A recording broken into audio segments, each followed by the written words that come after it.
بتوبة أحدكم أو كما قال عليه السلام আল্লাহ নবী যারা বান্দা যখন গুনাহ করার পরে বান্দা যখন অন্যায় করার পরে বান্দা যখন খারাপ কাজ করার পরে বান্দা যখন নিকৃষ্ট কাজ করার পরে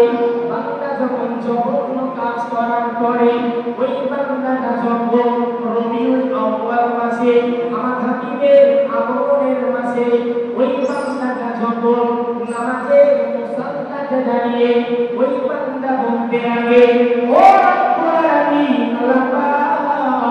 আমি বড় গুনাহগার আমি বড় ফাঁকাকার আমি বড় সিয়াকার আমি বড় পাপিষ্ঠ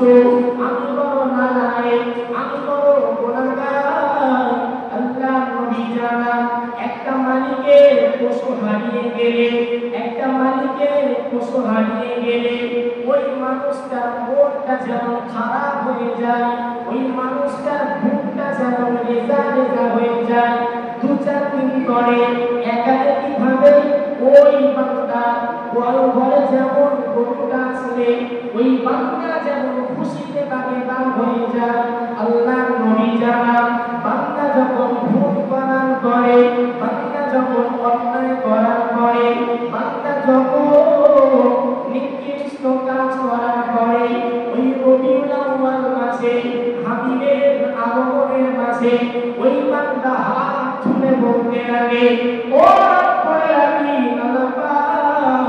আমি বড় গুনাহগার আমি বড় ফাঁকাকার আমি বড় সিয়াকার আল্লাহ নবী জানান হারানো পশু মালিক মালিক যেমন খুশি হয়ে যায় মালিক যেমন আনন্দিত হয়ে যায় বান্দা ভুল করার পরে ওই বান্দা যখন আমি আল্লাহ আমার দিকে নিয়ে আসে হারানো পশু মালিক খুঁজে পেলে সে যেমন খুশি হয় তার অপেক্ষাতে আমি আল্লাহ ওই বান্দার প্রতি